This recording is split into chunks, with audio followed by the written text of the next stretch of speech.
Introduction. Hi friends, have you ever thought why do we eat food? Yes, of course, because they are delicious and are the source of energy. In this module, we are going to study about different food items that we eat. Objectives. Dear friends, at the end of this lesson, you'll be able to list nutrients and detect carbohydrate, proteins, and fats in the food items. You will also be able to describe different vitamins with their roles and discuss the importance of minerals in the body. In addition to this, you will also be able to explain the importance of dietary fibers and water in the body, explain the importance of balanced diet, and define deficiency diseases. Friends, we get excited when our mother cooks delicious food for us like dal, roti, sambar, idli, rice, etc. You might have noticed that after having food, we feel energetic and can perform various activities. Do you know the reason behind this? Food is actually a source of energy and body-building material that we need to move on, keep ourselves warm, and to develop or sustain and improve our health. Thus, food acts like a fuel to our body, and we cannot survive for long without it. Now, a question may arise that how do we get energy by eating food, and why food is known as fuel for our body? Friends, food has 5 basic components in it. These are carbohydrates, proteins, fats, vitamins, and minerals. All these components together are called as nutrients. A body digests food and absorbs these nutrients to provide energy. Some nutrients help us fight against diseases.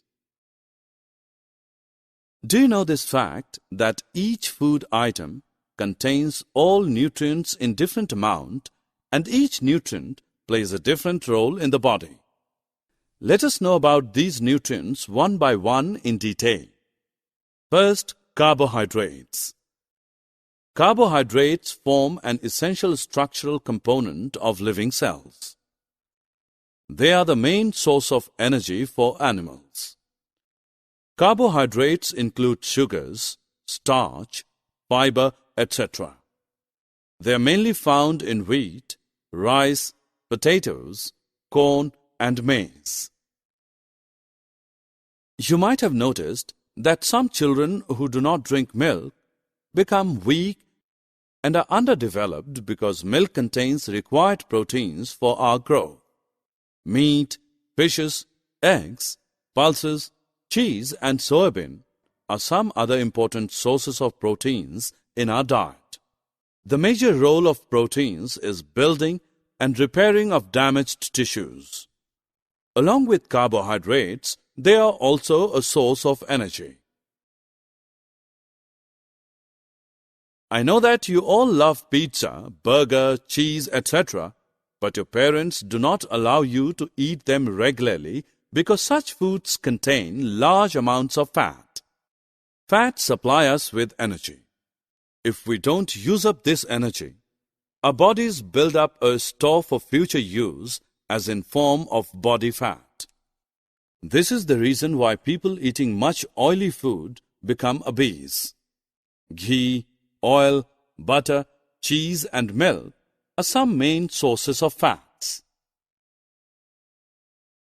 Friends, when you get ill and go to the doctor, then he advises you to take some fruits with light food because many of our body processes require vitamins present in fruits and vegetables. They are required in very small amount. Here is a list of vitamins, their sources, and their roles. You might have seen many advertisements of mineral-rich food items. Now let's know why they are so important. Actually, plants need minerals for growth. Besides this, a body also requires minerals in small quantities for all the chemical processes.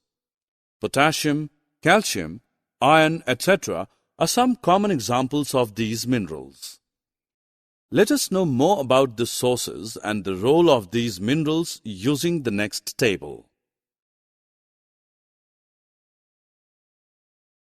Dear friends, do you know that besides nutrients, dietary fiber also play an important role in our body? They are usually known as roughage. You need to know that roughage does not provide any nutrition to our body, but adds bulk.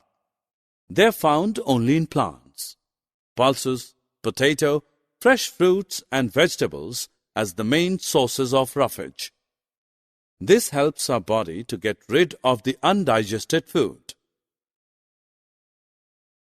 Now let us know about water, which is also an important constituent of our food. Our body gets most of the water in the form of liquid. In addition, we also add water while cooking the food. Water helps our body to absorb nutrients from the food. It is also helpful in throwing out some wastes from body as urine and sweat. As we know that all kinds of foods do not contain all the components. Our meals should have a balance of the different nutrients that our body needs for growing and maintaining good health. Such a diet is called a balanced diet. In other words, we can say that a balanced diet includes all the nutrients that our body requires in proper quantities. So we should accept the fact that having a balanced diet is the best way to live a healthy life. Friends, after knowing about the balanced diet, we should also know that if we don't take proper diet, then what will be the problems? I hope that you might have heard about deficiency diseases. These are the diseases that occur due to lack of nutrients over a long period and hence called deficiency diseases. Here is a list of some of the deficiency diseases and their symptoms. Summary. Let us summarize what we have learned. Carbohydrates, proteins, fats, vitamins and minerals are the major nutrients in our food. In addition, food also contains dietary fibers and water. Carbohydrates and fats mainly provide energy to our body. Proteins and minerals are required for the growth and the maintenance of our body. Vitamins help us in protecting our body against diseases. Introduction. Hi friends, have you ever thought why do we eat food? Yes, of course, because they are delicious and are the source of energy. In this module, we are going to study about different food items that we eat. Balanced diet provides all the nutrients that our body needs in right quantities along with adequate amount of roughage and water. Deficiency in one or more nutrients in our food for a long time may cause certain diseases or disorders. These are called deficiency diseases.